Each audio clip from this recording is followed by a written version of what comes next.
In 2021, in the United States, we created 723 companies worth $1 billion. I don't think that means they're worth $1 billion. So we ended up with an imbalance in supply and demand. Just an interesting fact that now that the market has tanked, now we see that actually paper unicorns don't really mean that much. They're trying to raise money in this environment. First of all, like what should the entrepreneurs be thinking about? I just think Zoom gave the wrong behavior to a generation of entrepreneurs just because they pay the highest price or they suddenly seem like a good idea. If you take money from the wrong VC, you can't change your mind. So if you were going to look for a startup out of Japan that's maybe interested in expanding into the US and going global, what are sort of the ingredients of that startup that would make it interesting for you? Well, I think one of the big mistakes that a lot of startups made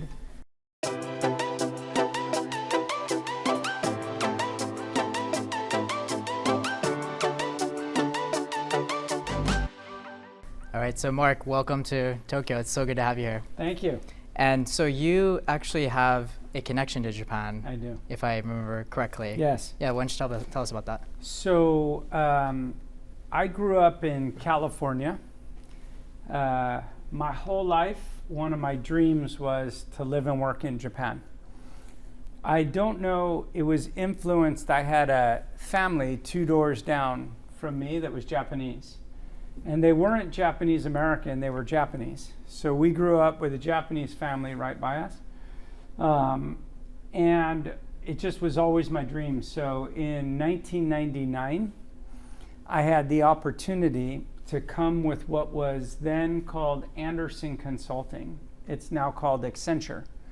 And to join an international team, mostly it was Japanese people, working for the board of a very large Japanese company on their first internet strategy. Sounds important. It was interesting. It was a company that's also in the media a lot and a very known international brand. Anyway, I came here. I spent more than 6 months here. Had a wonderful time. The local office asked me to move permanently to Japan.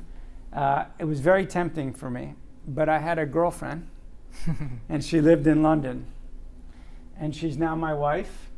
So I think I made a good decision. And just the final bit answering this question is, in 2019, I started an initiative to try and look at how to get more cross-border activities between Japan and the US. And I think it's very important for the future of world stability. And I don't want to sound dramatic about it, but increasingly, the US and China have been decoupling from a technology perspective. And I think that trend will continue. And I think it's in the best interest of the United States. It's in the best interest of Japan. I think it's in the best interest of Korea and of Taiwan to form closer working relationships on technology companies and get more cross-border. And last point I will say is we have a history of doing this, which is we've been doing this between France and the US and between Israel and the US for 20 years. We just never really made it work with Asia. And I think we'd love to see it work with Japan. So that's why I came in 2019. When I met everyone in 2019, I said I will come back in 2020. But nobody came back in 2020. Yes. The country shut down for 2 years. Right. And this is my first trip back, and I'm excited to be here. And we would love to do more with Coral Capital. And you may not know this, but my second startup, the name of my second startup was Coral. I actually knew that. It's funny, right? I was going to bring that up. Yeah, sorry, I didn't mean to steal that from you. Right, yeah, exactly. So great taste. Thank you. Yes. And so why do you think that there hasn't been as much interaction, or success cases in Japan, in particular, between the U.S.? Yeah, well, somewhat I think necessity is the mother of all invention. there just wasn't a need for it. Market's so big domestically. 130 million people 130 million, yeah. and third or fourth largest GDP in the world, a very large domestic market. And also, Japanese companies could easily expand into China, this kind of burgeoning new opportunity, and in Southeast Asia. So I just think there wasn't a will or a need from either side, but I think in the coming 2 decades, the need is going to be even greater. So what do you think is an advantage that Japan might have in that story? Well, if I start with the obvious, which is anywhere that would make a good partner for any country has got to have a history of a highly educated population, and a highly skilled population and a highly technical population. Sometimes trading relationships, I'm sure you all know this, Ricardo created the theory of global trade, called it comparative advantage. Sometimes trading relationships are on the base of cheap labor and expensive labor and labor arbitrage, but that's not what we're talking about. We're talking about innovation. Right. And I just think there's a lot more opportunity now to take the things that Japan has been very good at, advanced manufacturing, hard sciences, ability to scale things, especially physical things, and combining that with other places like the United States. So if you were going to look for a startup out of Japan that's maybe interested in expanding into the US and going global, what are sort of the ingredients of that startup that would make it interesting for you? Number one, above all else, is the ambition of the CEO and the executive team to be international. I don't think international is right for everybody. Right. You can build a big, successful, incredibly valuable business and never leave your home country.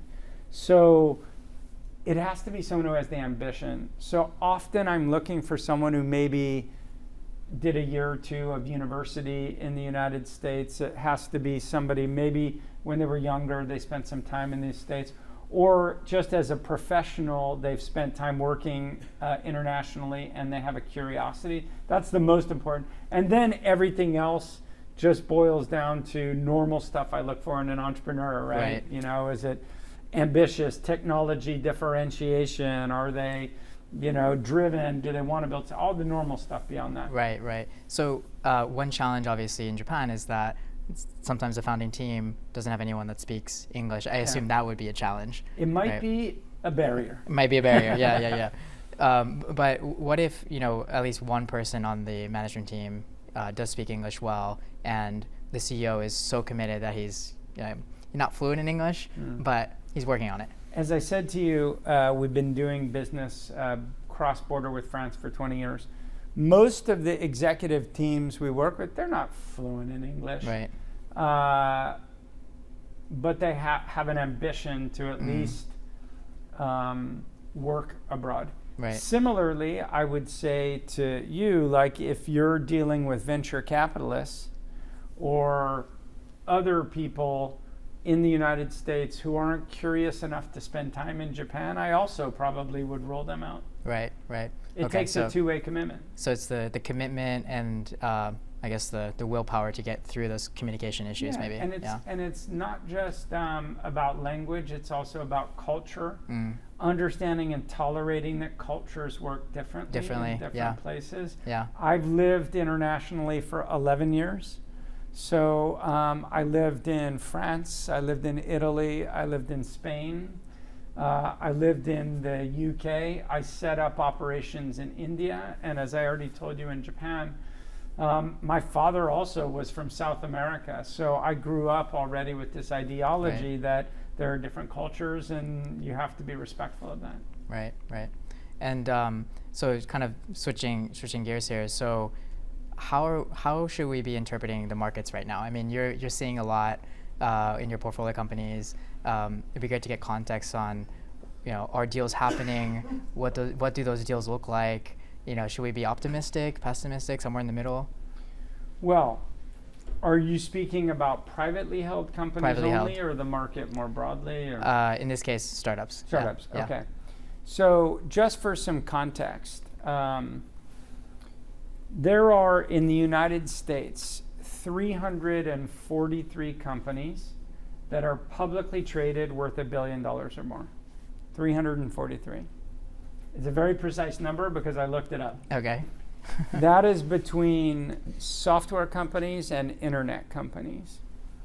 In 2021, in the United States, we created 723 companies worth $1 billion in the private markets in 1 year alone. And I want to be clear, that's 723 companies that are valued at $1 billion. I don't think that means they're worth $1 billion. So we ended up with an imbalance in supply and demand.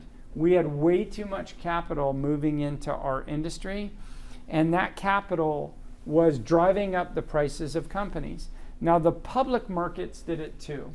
So if I give you an example, I personally, in my fund, I run a venture capital fund, and we fund across many different technology categories. My area is software as a service, so-called SaaS companies.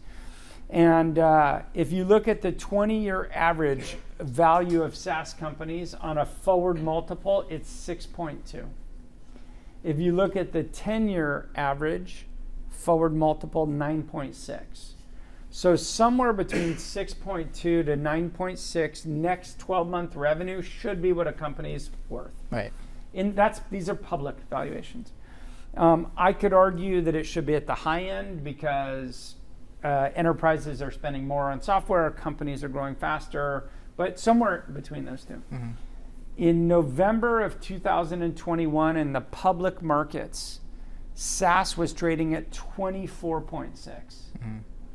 In the private markets, companies were getting funded on a 50 to 100x next 12-month multiple. And frankly, it was ridiculous. Right. And if the public markets will bid up the value of your companies, then you start to believe your own ideology about the value of private companies.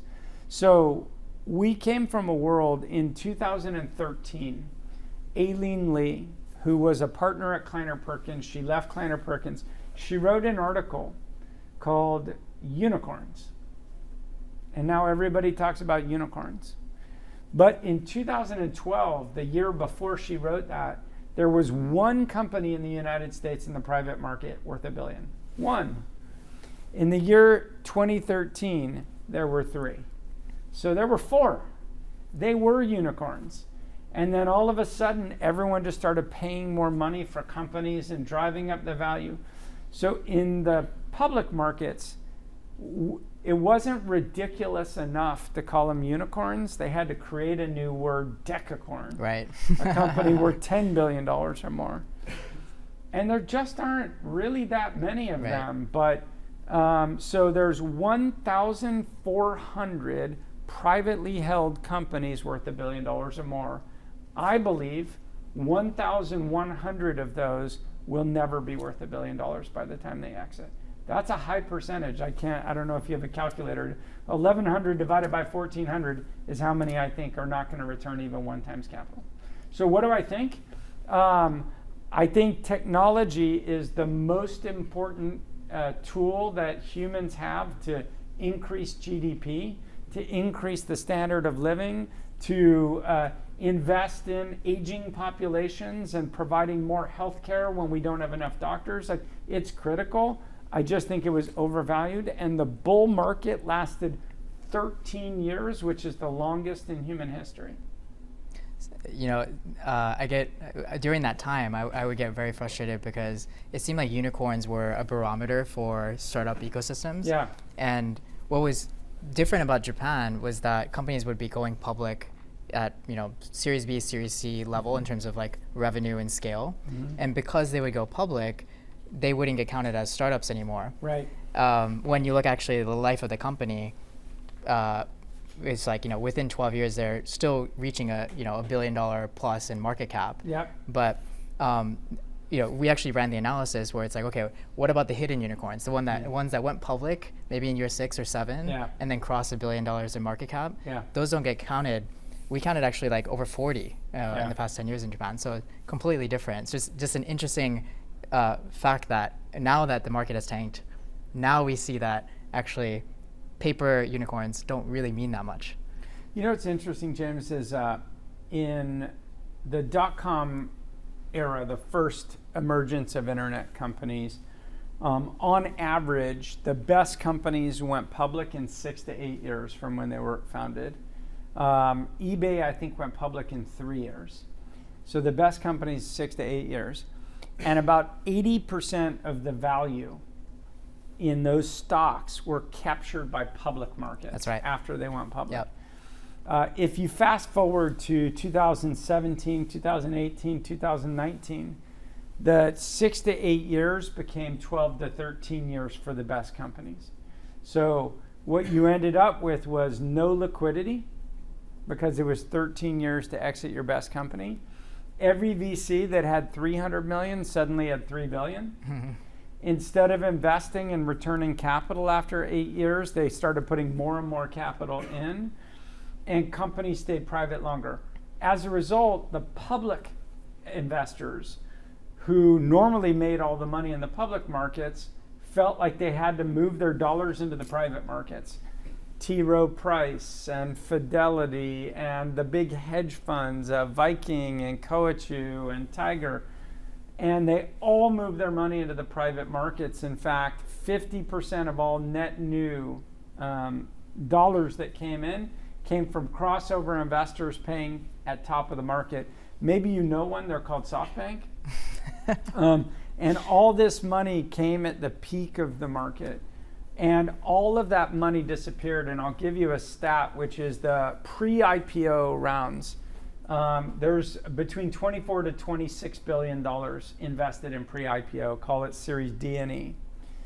1 year and a half ago, it was 58 billion. 58 billion to 24 billion in 18 months. And the reason it fell by so much is those investors who were making money by investing in late stage private, now late stage private is super overvalued and publics are cheaper. Yep. So their money it's fungible. They just switch back to the public market. So I hate to say this, but there are Japanese LPs in the audience. Yeah. And whenever there is turbulence in the US like this, and US LPs kind of take a step back, reevaluate their managers, you all of a sudden see that a lot of GPs also coming to Japan and then saying, look at my portfolio, and they had these on paper unicorns. Mm-hmm. But if you really kind of like look under the hood, as to like what's going on in those companies, it tells a very different story. I mean, do you have any advice to LPs in the audience that they might not be in Silicon Valley and not really understand the local dynamics? How can they sift through the BS and like the real deal? Yeah, it's hard is the answer, but let me give you some ideas. One is I would start with the idea that venture capital is not a scalable asset class. So people raising 3 billion, 5 billion, 10 billion are asset gatherers. And they're losing the craft of what venture capital is. Venture capital is normally former operators working as managers, coaches, mentors to founders to help at the earliest stages of innovation build interesting companies. Now they're becoming just financial managers because they're raising billions of dollars. Another stat I will give you, the largest 10 venture capitalists in the United States, the top 10 by size, between 2020 to 2022, those 3 years, they raised 4 times more per year than the 4 years before that. Wow. That 4 times more per year is equivalent of $4.5 billion per fund per year. Venture capital funds used to be $300 to $500 million total. Now they were raising $4.5 billion per year more, the top 10. And you know what? LPs are still giving them money. So why, first of all? I think we had a saying in the United States when I was growing up. They said, nobody gets fired for buying IBM. Right. It's safety. When you go to your boss and you say, and I don't want to name names because we're on film anyway, but like you say, I'm investing in the biggest 10 funds. It's no mystery who they Right. are. your boss heard of them. Feel safe. Your boss's boss has heard of them. Right. And if you're investing in a $500 million company that maybe has been around for 25 years, but isn't trying to build its brand and hire a communication department and all the things, maybe your boss, I think that's partly why. Yeah. But the other piece of advice I have for LPs is just go line by line and look line by line and say how many of their startups were funded by Tiger, Coatue, SoftBank, Fidelity, T. Rowe Price, Viking, Dragoneer. And I'm not saying those are very good investors. But if they were funded in 2020 or 2021, those are likely overvalued. So if someone's holding their fund at 6x with 0 DPI and all of their markups were crossover investors in 20 and 21, probably it's not really worth that.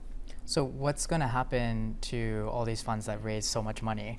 Do you think that, aside from the key sort of like brand names, are they going to be able to continue, raising or? Yeah, it's a good question. I think there's going to be two phenomenon.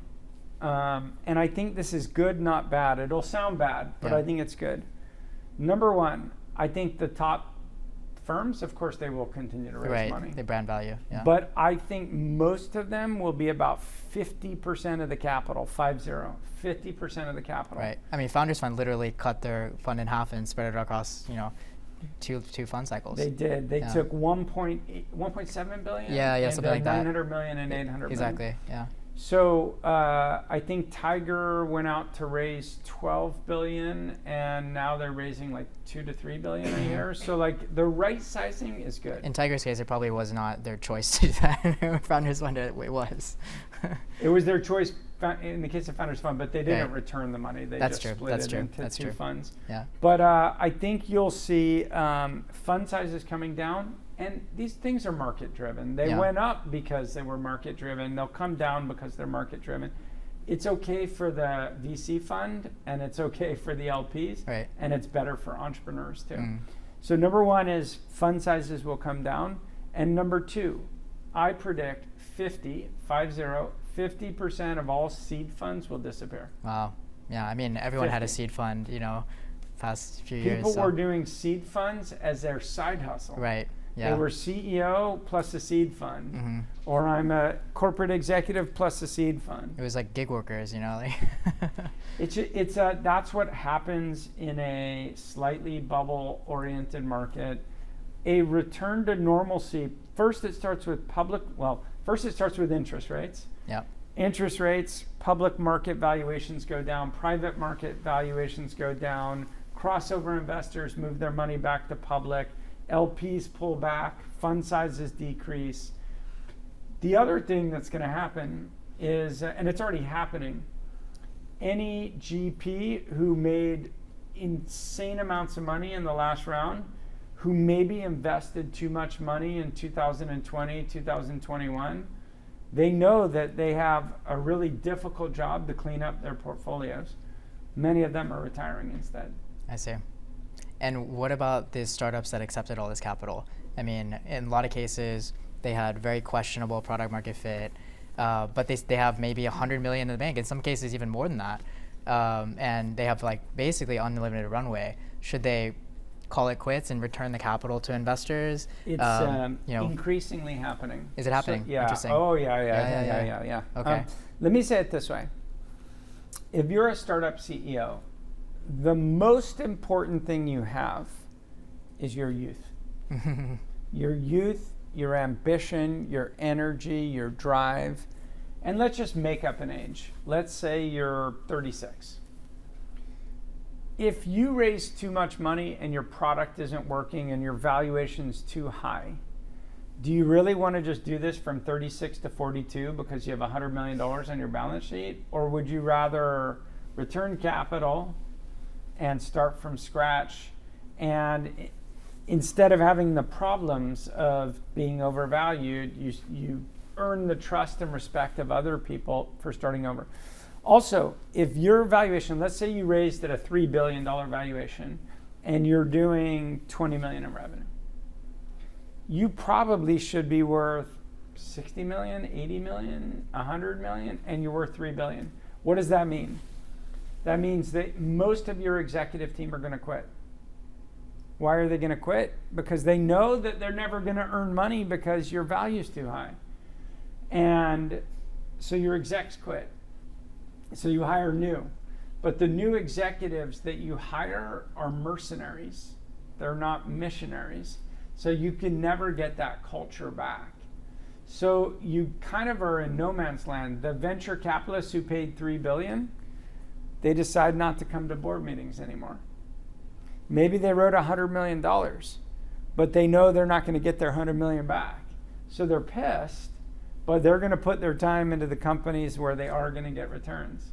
It's very dispiriting to be in these companies, and there are many people trapped right now, and I do think there is something they can do, and they can return capital. If you really want to be creative, if I were a founder, I might go, let's say I have $100 million in the bank, and let's say I really should only be worth 60 million. Why not return 85 million of the money? Return 85 million in exchange for lowering the value but giving you more of the company back. Right. If investors thought they could get 85 million back instead of losing 100 million, they might even be willing to let you own 95% of the company. Just to give them their money back. There's creative solutions for creative people. The worst thing to do is just to keep going. And what about the people that have the opposite problem? They don't have 100 million in the bank. They're trying to raise money in this environment. First of all, like what should the entrepreneurs be thinking about? Raising money's hard. Raising money should be hard. Raising money has always been hard. Why would anyone willingly give a startup company whose probability of success is very limited, give you millions of dollars? It makes no sense. It's an irrational act. So fundraising should be hard, but in a market where it's hard, the best companies, the cream rises to the top. So just my own story, I raised my first round of venture capital. I was a two-time entrepreneur, two-time CEO. In my first company, I raised money in 99 and 2000 at the peak of the market. Great timing. I think in some ways the worst timing. Because I raised at too high a price. And then my business wasn't worth that. All the advice I give people comes from having made the mistake in 99 and 2000. One of my favorite sayings is, good judgment comes from experience. But experience comes from bad judgment. You have to make the mistake and then hopefully not twice. And then you have wisdom. I'm not saying that old guys rule, but I'm not saying it's not true. Like there is some value in having made the mistakes 23 years ago. But so here's what happened is my company was doing software for very large engineering and construction projects. So we worked with water companies, we worked with the London Underground, we worked with banks who were building new branches, we worked on very large construction projects. But all of a sudden, I raised $20-ish million in an early round, and my competitors raised 70. So I thought if they raised 70, I better raise 50. It became an arms race for capital. But if you have 6 competitors, all fueled by venture capital, they start giving away the product for free and not worrying about revenue and profits. So suddenly, if there's 2 companies or 3 companies rather than 8 or 12, and each one of them needs to prove that they can hit gross margin targets, needs to prove they can hit EBITDA targets, suddenly the markets are more efficient and operate better.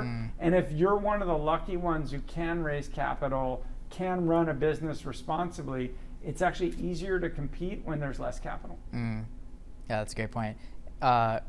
Does relationship building with your investors change in these type of markets? I mean, it should not change, I assume, but the reality is that it probably does. You probably have to hold people a little bit closer. Any advice? I think you mentioned the word love decay. Yep. Yep. Yeah. What's love decay? So love decay is something that I think a lot about, and I want to explain it, and then I also want to answer your exact question. So love decay is this. You have a y-axis and an x-axis, and the y-axis is love. And I know it's silly, but like, just stay with me for a second. Let's call it love as a proxy for did we get along? Right. And the x-axis is time. So when I meet with an investor or when an entrepreneur meets with me, if it's a good meeting, you're really excited and you're like, wow, they were smart, that was great. So your love is very high. But if you're a professional investor, let's say you're a limited partner, and 3 months later you've met 45 other companies, and you're like, Mark's on. He was New York or was he LA? Was he right. He was the gray hair guy or was he the brown or the red hair guy? Right. And you're like, wait a second, he's the one who invested in the sneaker company, right? It was GOAT or whatever. Right. Your memory, a reminder of how much you loved that presentation decays over time. So if you wait a year, it's never going to be as high. So from a relationship perspective, you have to keep reinvesting in that relationship. Tell them how your investment strategy has changed. Update them on all your portfolio companies. Talk about how your company's evolved. So when you're in the room, you can move the love quotient up, but it always starts to decay. The same is true with entrepreneurs. You must feel this too. Like right. when you're in the room, you're like, wow, that amazing robotics right. company was Next super Steve cool. Jobs, yeah. Yeah, and you're like, that's going to be amazing. Right. And then like 4 months later, you're like, the guys who were doing the thing, what were they doing again? I can't. Right. What's the name of that company again? So it's natural. And I also really believe in turning up in person. I just think Zoom gave the wrong behavior to a generation of entrepreneurs. Yep. Because it was too easy and then it becomes transactional. And one of the advantages of having a father who was Latin from South America is we always invested in relationships. Everything was relationship oriented to me. And I think, I don't know if it's this way in Japan, but in the US, too many of the young founders where this is their first company, they become very transactional right. because of the low cost of connecting over Zoom. Yeah, to be quite honest with you, I don't think I was as good of an investor during COVID years because it's really hard to really get to know someone and underwrite them over Zoom. How can you know? It's very hard. Yeah. Well, what about founders that are not in market, but they do want to build relationships? How much should they disclose? Because in some ways, you want to make sure you have a good impression. You want to disclose some information, but if you show everything, that possibly could be problematic. Do you have any advice on that point? Whether you're a GP or an entrepreneur. I'll do it from an entrepreneur perspective. There's two schools of thought. Conventional wisdom and what I believe. And those are different. Okay. Conventional wisdom, most people tell entrepreneurs that you raise money every 18 months. You should be in market for the shortest period of time possible. So carve out 3 months. Don't talk to investors until those 3 months. And then talk to everyone all at once and have everyone competing against each other. And the logic, I can't say it's wrong, I just don't agree with it. The logic is you create FOMO. Right. And FOMO stands for fear of missing out. If you suddenly hear that everybody else is looking and you only have 3 months to look, you suddenly rush and do things. And the reason I don't think this is a good idea, I think what entrepreneurs will tell you is they'll say, I really want to be done fundraising so I can get back to my job. Right. But part of your job is fundraising. Part of a public company CEO job is fundraising. You're raising through a secondary, you're raising bonds, you're taking your company public, whatever. Like, it's part of the job. So I don't know if it's 8% of your time or 15% of your time, but shareholder relationship fundraising is always part of your job. So building the skill and building the muscle early matters, and I think you should always be raising. That's why I tell people ABR always be raising.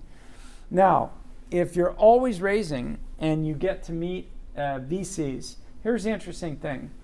If you make people rush in a 3-month period of time, you might make a mistake and choose a VC just because they pay the highest price or they suddenly seem like a good idea. If you take money from the wrong VC, you can't change your mind. I say there's no divorce clause. You're stuck.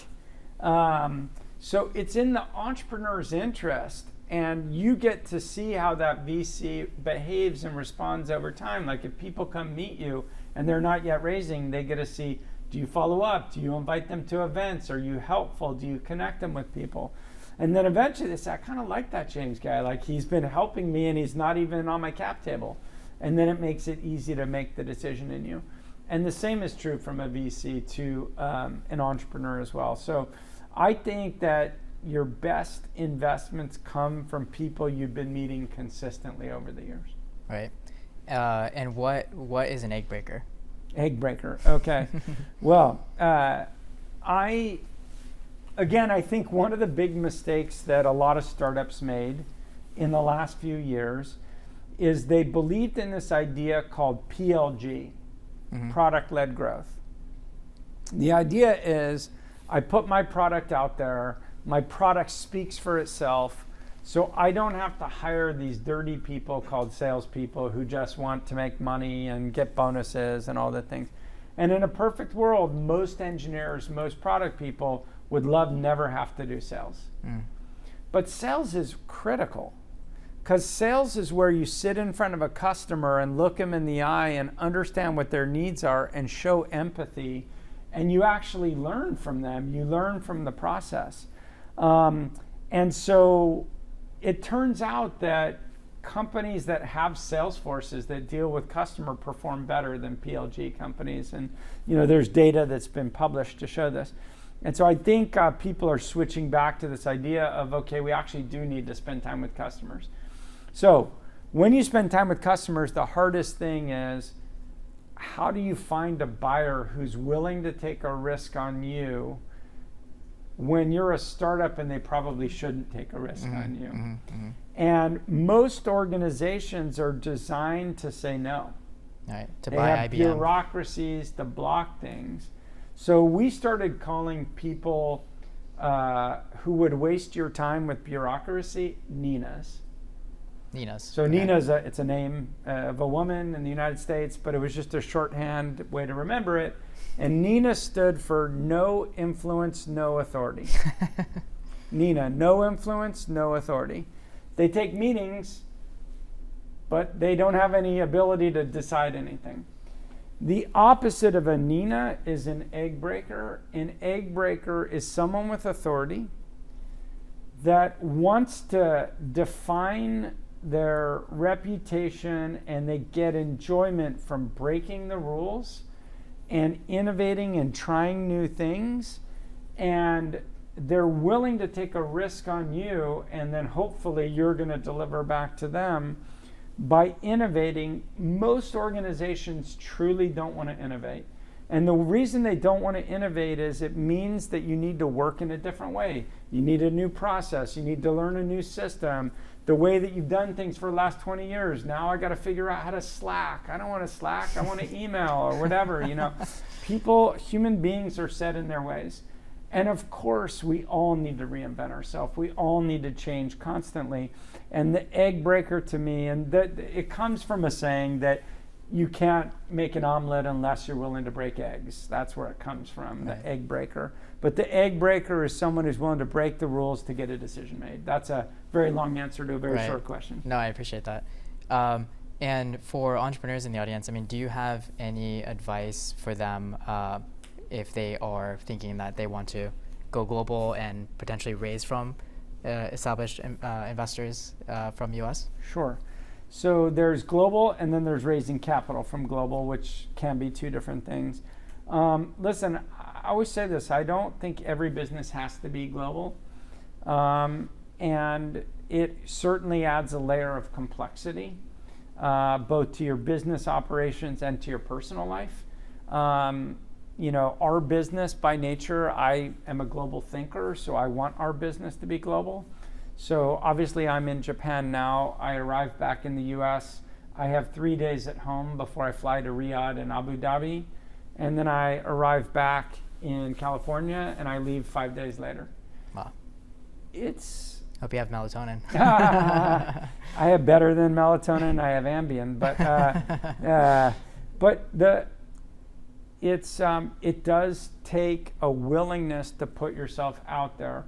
I happen to be interested in different cultures. I happen to want to learn from how other people do things, and you can't do that by staying at your house all day. So it does take someone who wants to do that.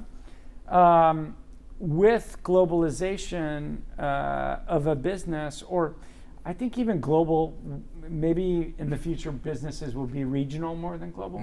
I think we're in the deglobalizing era. Right, friendshoring and all that. Yeah, but if I talk about like multinational corporations, I mean, obviously that you're just increasing your market size, your TAM, your opportunities. So I think the United States is the obvious place most businesses should target, just given GDP and given size of market and everything. A willingness to embrace new technologies, but it could be Southeast Asia also. But if you want to raise money from US investors, you need to turn up. Yep. You need to be in person. They need to believe that you're committed to that market. US investors tend not to invest in international markets in venture capital unless they can see that you also want to do business in the United States. And if you make the commitment to turn up and spend time there, you have a much easier chance. Okay. Mark, thank you so much for thank doing you. this. Really I appreciate it. It's been a long thank time. Thank you.